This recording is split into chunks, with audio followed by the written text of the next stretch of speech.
없이.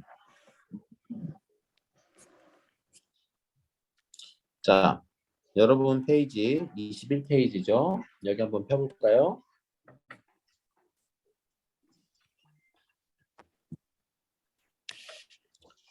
자, 독립운동은 크게 보면 국내 운동과 국외 운동 두 지역에서 일어나게 됩니다. 우리나라를 이제 지도를 놓고 보면 여기 위에 보면 여기 이제 압록강과 두만강이 있죠. 이 위에 있는 여기 지역을 간도라고 하는데 이 국외 무장투쟁은 주로 간도 지역에서 많이 있었습니다. 사진이 있나 모르겠네요.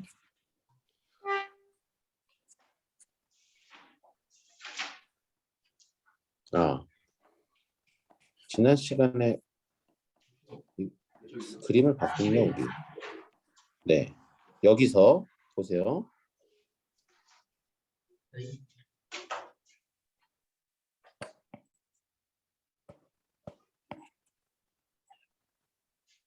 우리나라 지도가 여기 있죠. 지금 여기 흐르는 강이 뭐 대충 이 정도, 여기가 압록강, 여기가 두만강입니다. 두만강 있는데 보통 여기 지역을 우리가 지명을 알아야 돼요. 연해주, 그리고 이쪽 지역을 만주, 벨린 만주 할 때 만주라고 하고, 바로 여기 지역, 여기를 간도라고 합니다. 간도가 우리 독립군들의 기지가 다 여기 있었어요. 우리가 영화로 만났던 봉오동 전투도 바로 이 간도 지역입니다. 그래서 국외 무장투쟁하면 주로 간도 지역에서 있었다. 그리고 어제 말했던 우리나라 최초의 임시정부는 여기 양쯔강, 양자강 하류의 상하이. 그리고 나중에 가면 이 일본이 중국까지 진출을 깊게 하면서 그 우리나라 상하이 정부가 양쯔강을 따라서 여기 충칭까지 도망을 가요. 그래서 여기 충칭 임시정부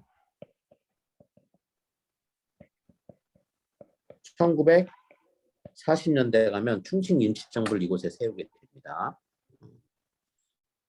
자, 보면 알겠죠? 그리고 여기서 뭐 잠깐 상식, 여기 보이는 여기를 산둥반도, 여기를 요동반도라고 이렇게 합니다. 가끔 이제 이런 지명들이 나오면 여러분들이 이해를 하면 되겠어요. 그리고 한참 올림픽이 열렸던 여기 지금 베이징 여기 있네요. 그렇죠? 베이징이 상당히 북쪽에 있죠. 우리가 알 수 있듯이. 그리고 밑으로 가면 이곳에 대만이 있습니다. 대만의 위치 한번 기억해 놓으면 좋을 것 같아요. 대만. 네. 자, 여기까지 가고 일본의 위치는 여기 있습니다. 자, 그래서 이 국외 무장투쟁은 주로 간도 지역에서 있었다. 왜냐하면 국내는 이미 일본군들이 주로 주둔하고 있었기 때문에 국내에서 총 들고 싸우기는 쉽지 않았어요. 주로 국외 간도 지역에서 있었다는 사실. 일단 먼저 국내에서 있었던 민족 운동을 주로 보겠습니다. 지난번에 얼핏 말했지만 우리나라 독립운동이 독립운동가들이 주로 이제 두 파로 나뉘었다라고도 할 수가 있어요. 하나는 민족주의자들, 한쪽은 사회주의자들. 독립운동은 같이 하는데 생각과 사상이 조금 달랐어요. 그래서 주로 이 민족주의자들, 지금으로 치면 이제 민주주의 진영에 가까운 사람들인데 민족주의자들을 중심으로 있었던 운동이 주로 뭐냐? 바로 실력 양성 운동입니다. 실력 양성 운동. 이 민족주의자들이 주장했던 건 뭐냐면 우리가 이제 일제로부터 벗어나기 위해서는 우리 스스로 뭔가 발전하고 안에서 힘을 길러야 된다. 그래서 교육과 산업을 발전시키자라는 내용의 주장을 하게 되고 그거에 따른 내용들은 시험에 각각 자주 등장합니다. 첫 번째, 밀립대학 설립운동 있죠. 말 그대로 우리 힘으로 대학을 이제 지어서 뭔가 고등교육 자 보세요. 고등교육의 기회를 우리도 가져보자. 여기서 말하는 고등은 그 고등학생을 말하는 게 아니라 대학교 이상의 교육을 이야기하고 있어요. 고등교육의 기회를 가져보자라는 거였어요. 근데 이제 그래서 일본이 이제 밀립대학 설립 운동 계속 하니까 일본 측에서 일단 회유책으로서 대학교를 하나 지어줍니다. 그게 뭐냐면 경성 제국대학. 근데 사실 이 경성제국대학은 우리나라 사람들이 다니기는 어려웠어요. 실제로는 주로 일본인 학생들이 많이 다니기도 했고 그리고 물산 장려운동 이것도 시험에 많이 나옵니다. 물산 장려운동은 우리나라 물건을 많이 사용하자. 어떤 의도였냐면 우리나라의 민족 기업들을 성장시켜보자 이런 거였어요. 그래서 우리나라 민족 기업들이 만든 물건들을 많이 사서 우리 기업들 한번 발전시켜보자 이런 거였는데 평양으로부터 조만식 선생님 중심으로 시작을 했는데 결과적으로는 이제 잘 되지는 않았어요. 그리고 우리가 글을 배우고 공부를 해야 된다. 문맹 퇴치 운동. 문맹은 글을 읽지 못하는 사람을 문맹이라고 합니다. 그래서 각 신문사에서 이 문맹 퇴치 운동을 펼치게 되는데 조선일보 그리고 동아일보의 분화로드 운동 이 이름을 한번 기억해 놓으면 좋아요. 가끔 이제 시험에 등장합니다. 그리고 조선어학회에서 여기서 이제 한글을 많이 보급했었죠. 자, 다음으로 넘어가면 이제 학생들을 주도로 했던 운동들이 있습니다. 학생들을 주도로 했던 운동. 이제 이미 1919년 3.1운동 이후에 그런 대규모 운동들이 몇 번 있었는데 크게는 2번 있습니다. 다 학생들이 주도로 이루어졌는데 첫 번째는 60만세 운동 중요합니다. 조선의 마지막 임금이었던 순종의 장례일에 이제 학생들을 중심으로 60만세 운동이 펼쳐졌는데 이때를 계기로 우리나라 민족 유일당 운동이 시작됐다라고 보고 있습니다. 민족 유일당 운동이 뭐냐? 아까 여기서 말했던 여기 사회주의와 민족주의자들이 하나가 되는 것 이걸 민족 유일당 운동 이렇게 이야기합니다. 그리고 두 번째로 시험에 또 많이 등장하는 게 뭐냐면 광주 학생 항일 운동이에요. 이거는 1929년에 있었고 3.1운동 이후 최대 규모로 일어났습니다. 이걸 꼭 기억해야 돼요. 그래서 보통 시험에는 이 광주 학생 항일운동의 배경이 나오는데 이제 조선인 여학생과 일본 남학생들이 이제 싸움이 나는데 그 과정에 이제 여러 학생들이 연루되면서 결국에는 이 일본인 학생들은 이제 피해를 보지 않았는데 조선인 학생들이 피해를 많이 보게 돼요. 그래서 그 광주를 중심으로 해서 큰 규모의 항일 운동이 일어나게 됩니다. 그래서 선생님이 방금 말했던 내용들, 뭐 일본인 학생과 조선인 학생이 싸웠다, 뭐 이런 내용들이 나오면 그리고 뭐 광주란 지역이 나왔다. 그러면 광주 학생 항일 운동이다라고 찍으시면 되겠습니다. 그리고 아까 말했던 이 민족 유일당 운동이 실제로 어떻게 일어나냐 바로 이 신간회란 이름으로 일어났어요. 신간회. 이 신간회는 어떻게 탄생했냐면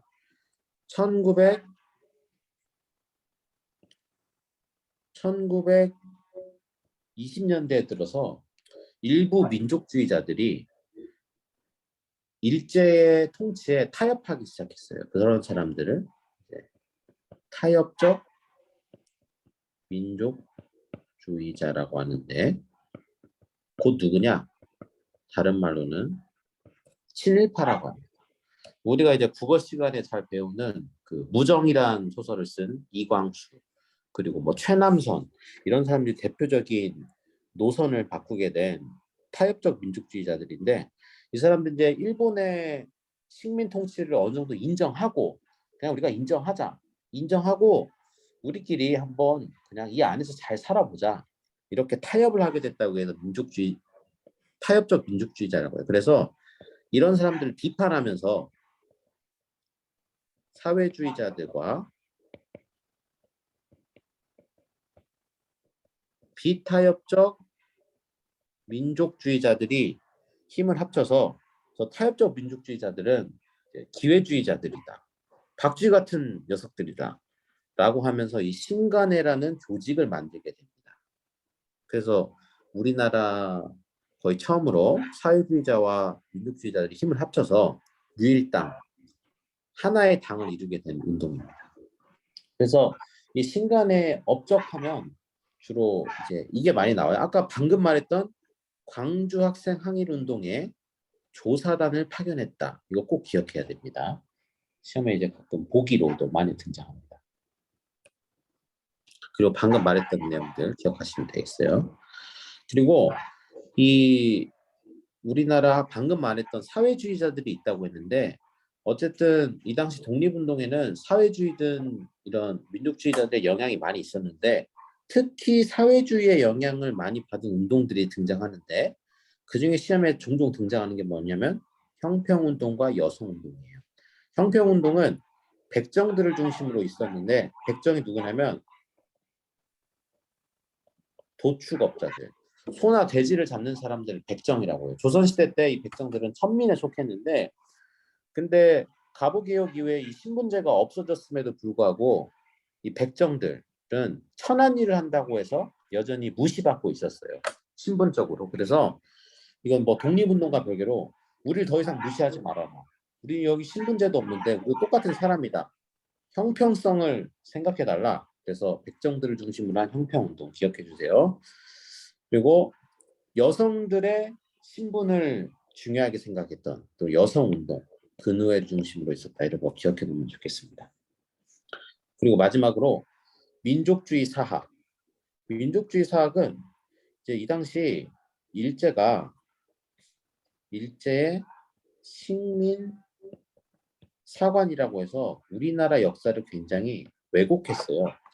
그래서 우리나라 역사를 어떻게 보면 일본에 편입시키기 위해서 우리나라 역사가 굉장히 나약하고 역사가 짧고 역사적으로는 별로 이제 의미가 없다, 민족 의식을 많이 빼앗기 위해서 역사를 많이 왜곡했는데, 그 반대편에서 우리나라 독립운동을 하셨던 박은식이나 신채호 선생님이 그와 관련된 책들을 많이 쓰고 주장을 많이 했어요. 그래서 가끔 시험에 나오는데, 우리나라는 우리나라의 혼을 강조해요. 국혼, 민족혼, 이런 내용이 나면 정답이 박은식으로 나올 수 있습니다.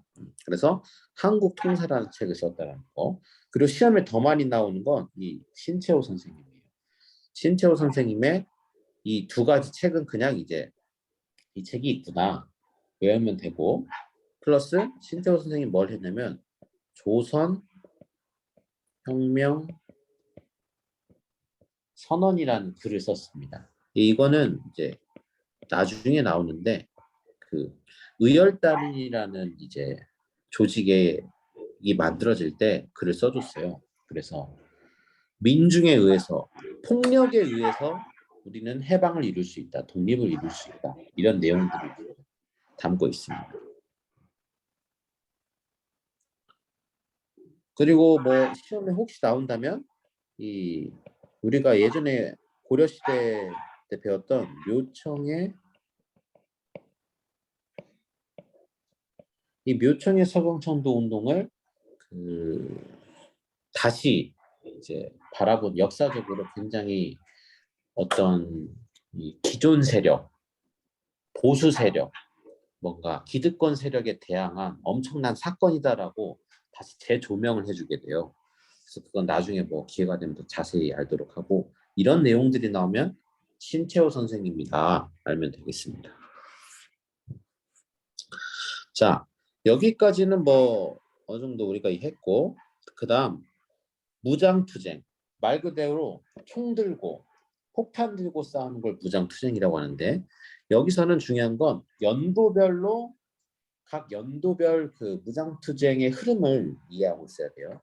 1920년대면 이제 무장투쟁이 이제 막 시작했을 텐데, 우리가 잘 아는 봉오동 전투와 청산리 전투, 두 전투에서 큰 승리를 거두게 됩니다. 여기 이제 봉오동 전투의 홍범도 장군, 대한독립군, 그 청산리 전투 김자진 장군의 분노군 전투, 이거는 당연히 우리가 보고 이해하고 있어야 되고, 이제 일본이 이렇게 여러 번 우리나라 독립군들에게 패배를 하다 보니까 너무 화가 나고 너무 열받았어요. 그래서 이 간도 지역에 사는 민간인들을 학살하기 시작합니다. 독립군들을 찾아내려고. 그래서 그걸 뭐라고 하냐면 간도 참변이라고 해요. 주로 우리나라 독립군들은 이제 게릴라전이라고 하죠. 이제 전면전으로 나서면 일본의 어떤 병력이나 어떤 군대 기술에 우리가 따라가기 어려우니까 간도 지역의 지형 지물을 이용해서, 우리 봉오동 전투 보면은 그 대사 있는데, 여러분 그 유준열 씨인가 그 대사잖아요. 여기가 내 나와바리야 하면서, 그 말이 무슨 말이냐면 이제 우리나라 독립군들은 그 지형 지물을 잘 이용해서 일본군과 싸웠다, 이런 말을 표현하는 거죠. 그래서 그 이후에 이 우리나라 당시 우리나라 독립군들이 굉장히 많았어요. 한두 개가 아니었어요. 그래서 대한독립 군단이란 걸 결성하게 됩니다. 그 대한독립 군단 결성 이후에 이제 피신을 하게 되는데, 러시아에 있는 자유시라는 곳으로 이제 잠시 피신을 하게 됩니다.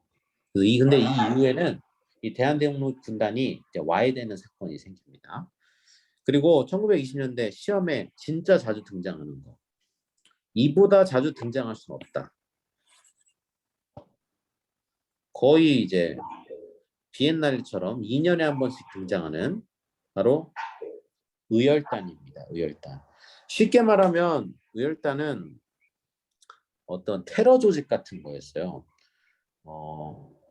조선 안에 있는 그 주요 이제 일제 시설들, 아니면 친일파들, 일본 주요 인사들을 직접 암살하고 폭탄 던지고 죽이면서 활동을 했던 사람들이에요. 아까 말했던 신채호 선생님이 조선혁명 선언을 써주면서 이거에 근거해서 이제 만들어졌고, 그리고 여기서 주장하는 건 폭력을 통한 혁명. 우리가 가만히 있으면 안 된다. 폭력을 통한 혁명을 이제 주장했었죠.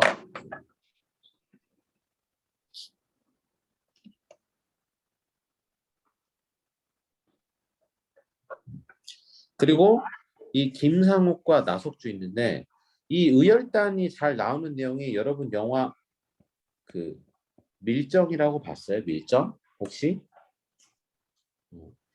밀정 보면은 그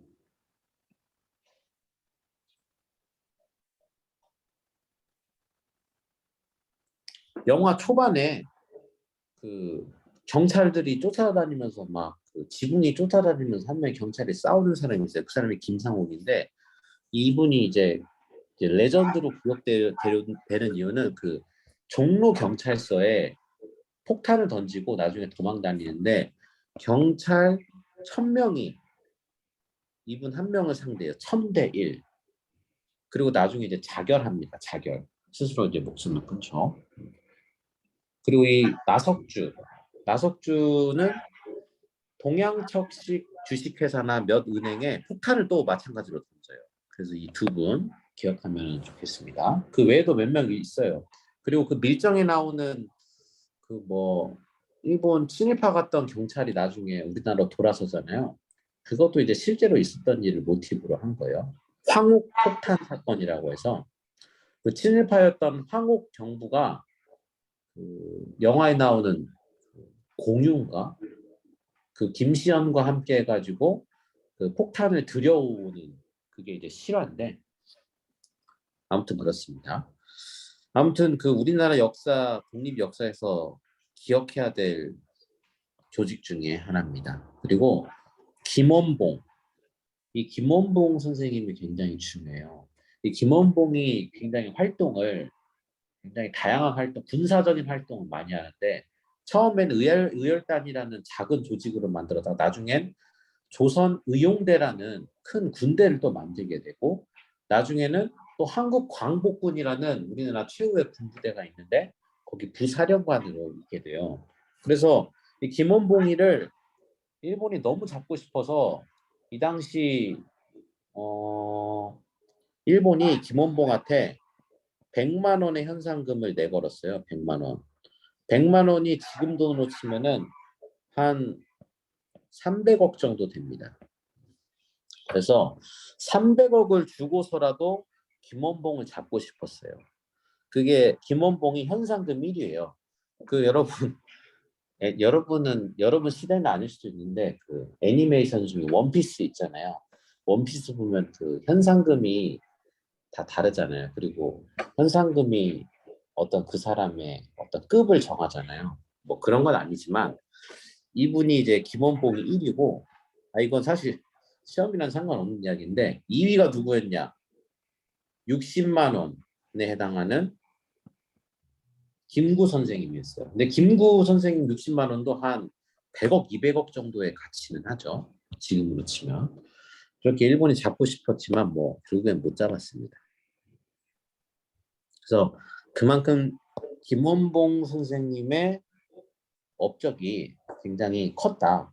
근데 여러분 사실 김원봉 공부하기 전까지는 잘 몰라요. 왜 그러냐면 김원봉은 대표적인 이 사회주의자였어요.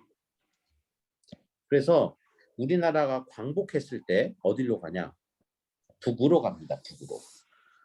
그래서 이제 물론 북에서도 결국에는 이제 정권 유지 차원에서 나중에는 죽고 그리고 이 김원봉이 결국엔 6.25 전쟁과 또 관련이 돼 있어서 우리나라에서는 6.25 전쟁의 아픔이 있어서 김원봉의 업적을 기리는 게 조금 애매해졌어요. 위치가. 김원봉을 잘했다고 하기에는 당시 6.25 전쟁 당시에 주요 간부가 북한 측 간부였기 때문에 아무튼 그렇습니다. 1930년대로 접어들면서 1930년대 분위기는 한 우리나라 대한독립군과 중의 합작 분위기가 이루어졌다. 보면 이제 한중연합작전이라고 하잖아요. 그래서 여기 보면 한국 독립군이나 조선혁명군이 중국군과 연합을 하게 됩니다. 포로군과 의용군과 함께. 자, 여기서 또 중요한 거 하나. 바로 한인애국단. 자, 내가 시험에 여러 번 나올 텐데 쉽게 이야기해서 우리나라에 굉장히 의로운 테러 조직이 두 개가 있었어요. 첫 번째, 의열단. 두 번째, 한인애국단. 이 수장은 둘 다 한쪽은 이제 김원봉, 한쪽은 아까 말했던 김구 선생님이었어요. 이 김구 선생님이 만든 한인애국단은 그 여기 보면 이봉창 선생님은 이제 일본 천황을 폭살하려는 시도를 하죠. 근데 뭐 잘 되진 않지만 폭살 기도라고 합니다. 그리고 윤봉길 의사는 여러분 알죠? 상하이에 있는 홍커우 공원에서 이런 말들이 나오는 윤봉길 의사입니다. 홍커우 공원에서 그 일본 사람들이 일본 군인들이 그 전쟁에서 이겼다고 축하식을 했어요. 거기에 폭탄을 던졌어요. 여러분이 잘 아는 도시락 폭탄. 시험이 많이 나오죠. 그래서 이제 그런 활동원들이 있었던 게 이제 한인 애국단. 김구를 중심으로 한 조직입니다. 이제 실제 윤봉길의 폭탄 의거 이후에 이 당시는 이제 중국 정부도 일본이랑 싸우고 있었는데 중국 정부가 굉장히 놀라요. 아니 중국에는 이렇게까지 자기 목숨을 끊으면서까지 큰 훌륭한 일을 한 사람이 없는데 윤봉길의 의거는 정말 박수받아 마땅하다.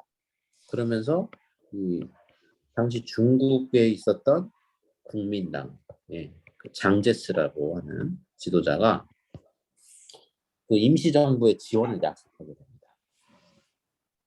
그리고 1940년대 접어들면 이거는 진짜 시험에 밥 먹듯이 나옵니다. 이렇게 말해도 여러분들이 안 볼 수도 있는데 한국 광복군 우리나라 독립군이 굉장히 많아요.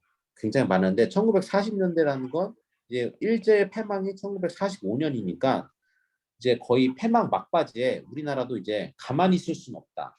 모든 독립군들을 하나로 모아서 한국 광복군을 만들게 됩니다. 아까 말했던 충칭으로 옮겨졌던 임시정부가 조직을 했고 그리고 지청천이라는 사람이 총사령관을 했고 여기에 김원봉이 합류하게 되면서 부사령관을 하게 되는데 그때 김원봉의 당시에 조선 의용대라는 군대 조직을 이제 이끌고 있었는데 조선 의용대 조직 일부를 데리고 합류하게 됩니다. 어느 정도는 좌우 합작이 됐던 거죠. 그리고 국내 진공작전, 그러니까 국내를 실제로 공격할 준비를 했다라고 우리가 알고 있으면 되겠어요.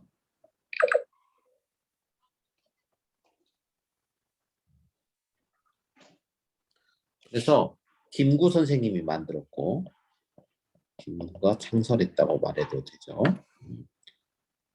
그래서 가끔 한국 광복군의 업적이 시험에 종종 나옵니다. 그래서 몇 가지 보면 일단 첫 번째는 국내 진공작전을 계획해요. 이거는 이제 미국에 있는 OSS라는 지금의 그 CIS 알죠? 비밀 기구. 그 OSS라는 비밀 조직과 연합해서 그 우리나라 이제 본토를 공격하는 계획을 세우게 돼요. 그래서 두 번째 대일 선전포고. 그 전까지는 그냥 독립운동이나 작은 전투만 있었는데 일본한테 이제 대놓고 선전포고를 합니다. 우리 한번 진짜로 싸워보자. 그리고 당시 활동도 하는데 당시는 이제 2차 세계대전 중이니까 영국군을 지원하게 돼요. 미얀마, 인도 전선에서 싸우고 있는 영국군을 실제로 지원하게 돼요. 그래서 이런 내용들이 가끔 등장해요. 그래서 실제로 본토를 공격하려고 계획까지 다 세워놨는데 이제 1945년에 일본이 항복을 하면서 이제 우리나라 해방이 되는데 이 김구 선생님이 그래서 그걸 아쉬워했어요. 왜냐하면 한국 광복군이 직접 본토를 공격해서 우리 힘으로 해방을 이뤘어야 하는데 하는 그런 아쉬움이 있었어요. 근데 실제로 이 해방을 우리 힘으로 이루지 못해서 그 이후에 이제 38선으로 이제 남과 북이 나눠지고 6.25 전쟁까지 이제 이어지게 되는 일도 있었죠. 이게 바로 우리나라 독립운동의 큰 흐름입니다. 이제 보통은 고졸 시험은 이 안에서 이 밖에서 나오질 않고 이 안에서 나오고 또 문제를 풀면서 몇 가지 좀 추가로 더 알면 되겠어요. 혹시 했던 내용 중에 뭐 질문 있습니까, 여러분?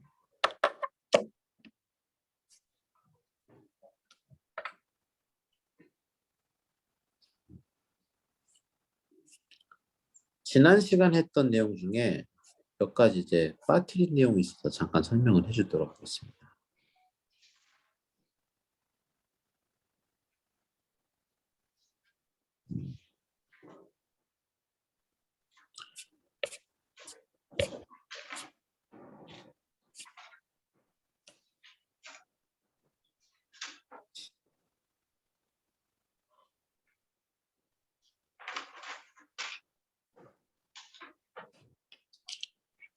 어, 지난 시간에 이제 1905년으로 돌아가면은 우리나라가 이제 국권을 뺏기는 국권 피탈전에 중요한 을사늑약이라는 걸 맺게 된다고 했어요. 1905년 을사. 사실 이때는 이미 우리가 거의 국권 피탈 전이지만 다 뺏겼다고 또 볼 수 있는 조약이었는데 이 당시 배경을 어느 정도 알아야 돼요. 시험에 혹시 나올 수도 있어서 이제 말을 해주는데 원래는 이제 일본이 자 보세요. 우리 한번 큰 흐름으로 봅시다.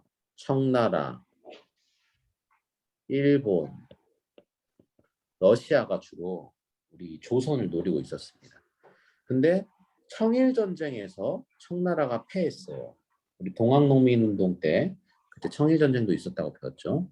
그리고 나서 이제 일본이랑 러시아가 서로 견제를 하다가 결국에는 이제 사실 지난번에 이야기했던 삼국 간섭 때 러시아를 주도로 해서 이제 일본이 지배권을 많이 잃기도 하고 또 그 당시 또 조선 임시 정권은 러시아 편을 들고 있었고 해서 둘이 굉장히 그 경쟁이 심할 때인데 결국에는 아니나 다를까 러일 전쟁이 발발합니다. 러일 러일 전쟁이 이제 발발해요. 그리고 이제 러일 전쟁이 발발하고 그 결국에는 여기서도 일본이 승리하게 돼요.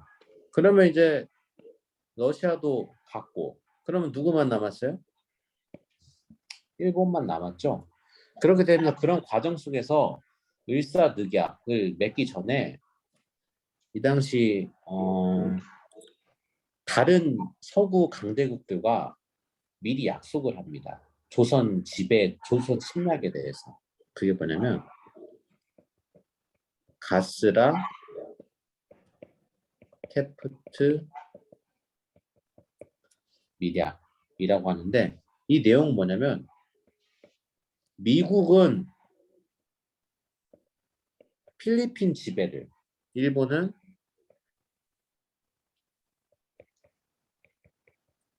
조선 지배를 서로 인정해 주는 거예요. 당시 이제 일본이 러시아까지 이기게 되면서 원래는 일본이 굉장히 약소국이었는데 갑자기 강대국으로 부상하게 돼요. 그러면서 다른 제국주의 나라들과 어깨를 나란히 하면서 조약을 맺게 되는 거예요. 그리고 또 약속을 하게 됩니다.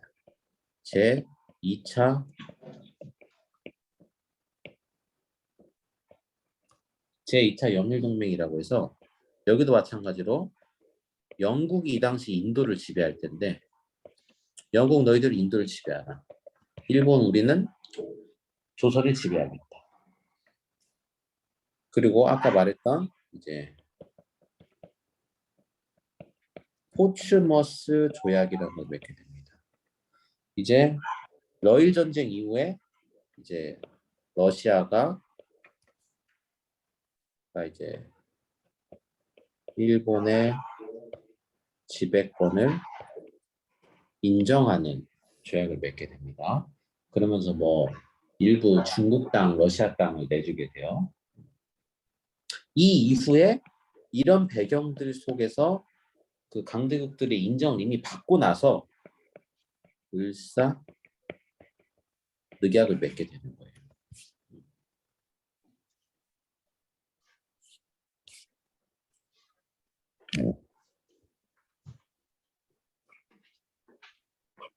그러다 보니까 사실 미국이나 영국하고는 이미 약속을 다 한 상태였잖아요. 그래서 사실 따지고 보면 1907년에 가면 헤이그 특사라고 해서 이 만국평화회의에 서구 열강에 도움을 청하러 가는데 사실 이때 그 일본한테 걸려서 실패로 끝나긴 했지만 걸리지 않았더라도 사실 걸리기 전에 이미 어느 정도 내용은 다 열강들에게 전달은 됐어요. 근데 이미 속으로는 서구 열강들과 일본 사이에 서로에 대한 그 지배권이 다 약속돼 있었어요. 그냥 우리나라만 당시 제국주의, 식민주의 문화를 몰랐던 거죠. 정세를. 그래서 우리가 그렇게 이해하고 있습니다.